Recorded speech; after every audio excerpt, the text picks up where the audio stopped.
Hello, welcome to East Boogie Review. My name is Larry Duncan-Allen, and I have with me today as a guest Michael W. Scruggs, candidate for President of the United States in 2020. Michael Scruggs will be joining us shortly, right after these messages. Tyler, have you tried these Doritos loaded yet? What? I've never even seen these before. Well, What do you think?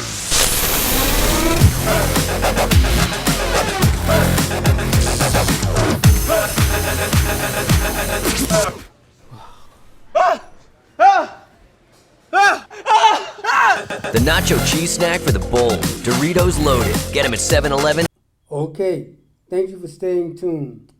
Reverend Michael W. Scruggs, welcome. Thank you, Mr. Allen, for inviting me to participate or show the people of the United States what's about to happen after you elect me President of the United States.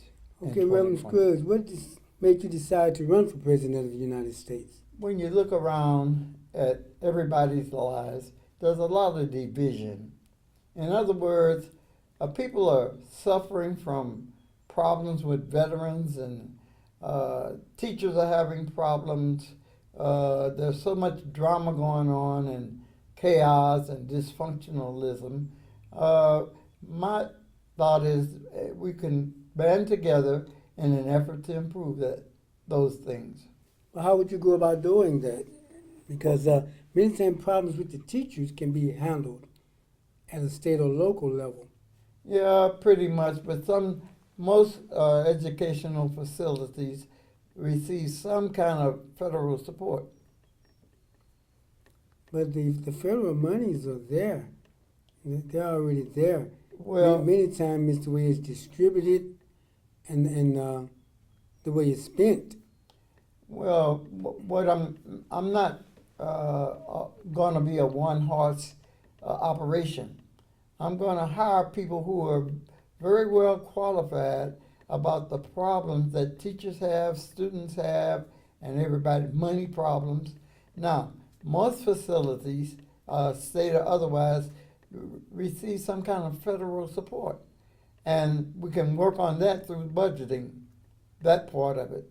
But now, some of the racism, as we had talked about before, can be stopped by if you're employed by the federal government or any other form of government that receives financial support.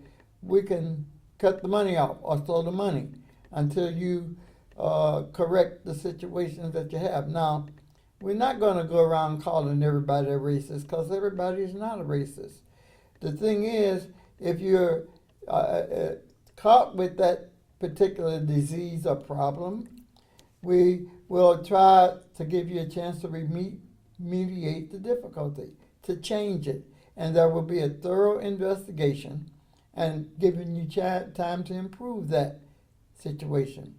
Well, as you know, as long as there are different people, there's going to be racism. It can't be stopped. The only thing we can maybe do is try to affect the system of racism as it is in this country. But there will always be racism. If we cut off the funds, but the people who are the victim of racism would suffer also. So what we have to do is try to maybe make a dent on the system of racism and stop the government from being a part of systematic racism. Well, it's a combination of things. We can curb racism. Maybe that's a better way of putting it. Curb it so that there will be no division in America. When you read the papers nowadays, you find that some states are trying to succeed or evacuate from the Union, and we won't have that when I'm president. Well, that's not going to happen. So Okay. I'm not even worried about that. But the thing is, when it comes to racism, it's not so much a person not liking you. Like Martin Luther King used to say, you don't have to love me, just don't lynch me. A person can be a racist all they want to, just don't bother other people. Well, Mr. Allen. Don't you try to deny them life, liberty, and the pursuit of happiness. Other than that, you can be a racist all you want to. Just don't mess with me. Well, you have the ability to do whatever you want as long as it doesn't affect other people. I myself have been a victim of racism. Both grandfathers were killed by people who call themselves racist, and I was nearly tarred and feathered in an area in Illinois. But everybody is not a racist. There are people who are clannish of all races. Some people are just don't like people like they should. I'm not saying that we really can't tell people who to like. Like I said, people don't have to like you. They don't have to love you. Just do not deny you life, liberty, and the pursuit of happiness. Correct. And that would be my mission. See, and are you planning any campaign rallies?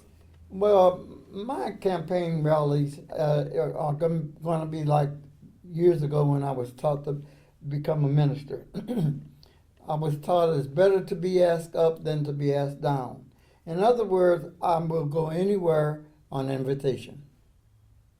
Anybody that invites me to a rally, I want to appear there. So, how are you planning on getting the word out so that people have to know who you are in order to invite you? I want to become a person involved in every television station in the United States, radio station, news, papers, magazines. Which goes to my next question. Okay.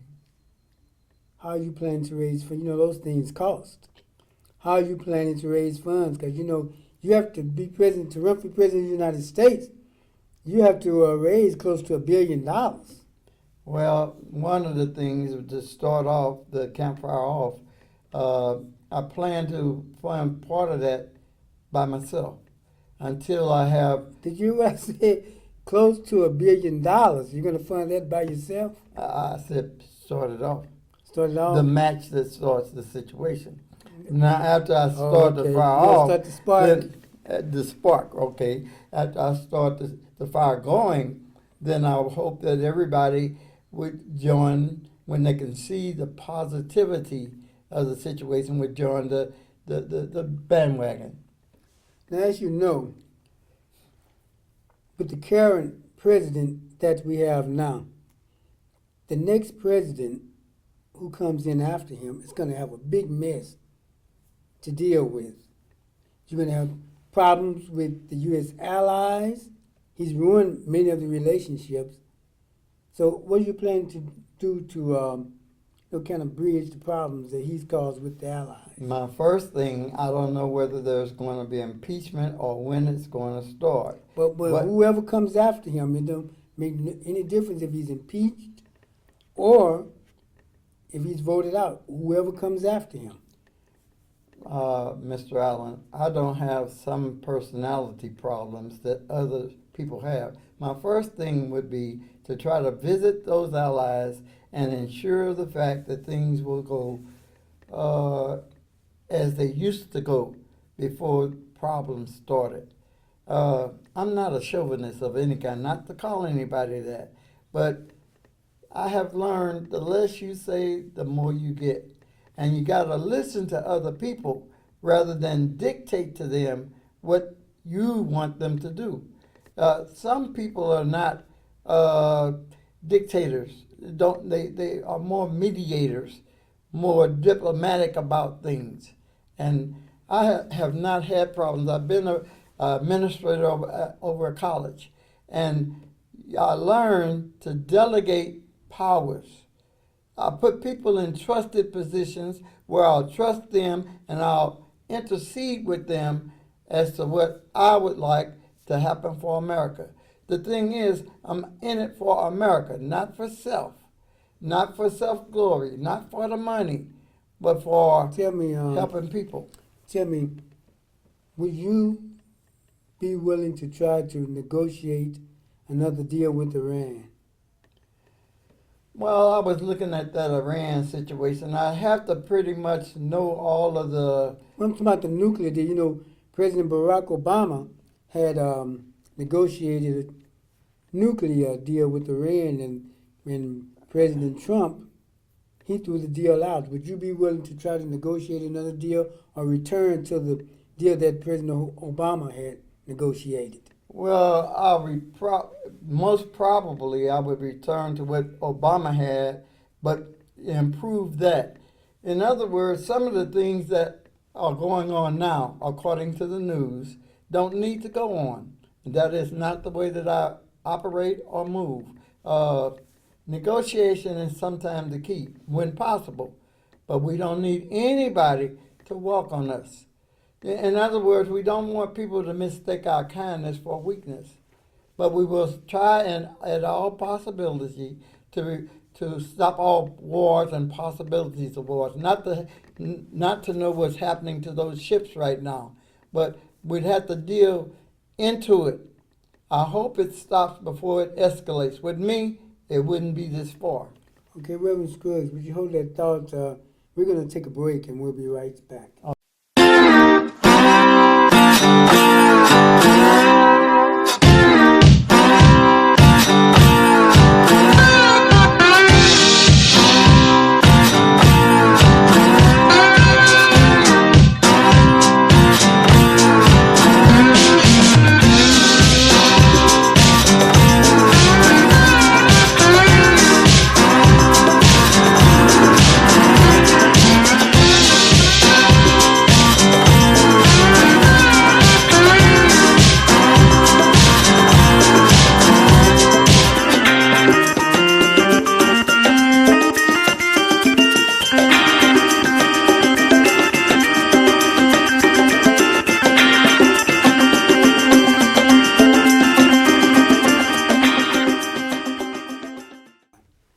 Thank you for staying tuned in. I'm here with Michael W. Scruggs, who is a candidate for President of the United States.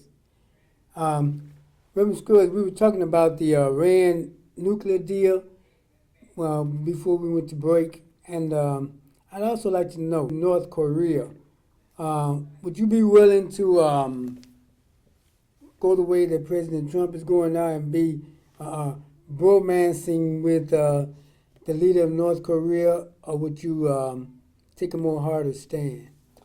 Well, the thing is, number one, I don't, as far as global, let me try to answer that this way. We don't need anything that will increase global warming or the death of all the people in the world. Nuclear energy is something that they do not need to dig up. But as far I'm speaking on nuclear weapons. Nuclear weapons is almost a no-no. In loose cannon hands, that's a no-no.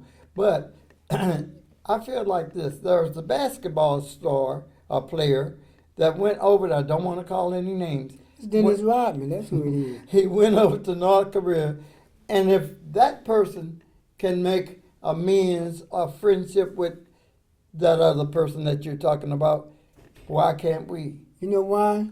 Because Dennis Rodman's crazy. He's nutty. I'm not going. I'm going to say he's nutty. I mean, you just follow him over the years, and a nut can talk to a nut. Tyler, have you tried these Doritos loaded yet? What? I've never even seen these before. Well, What do you think?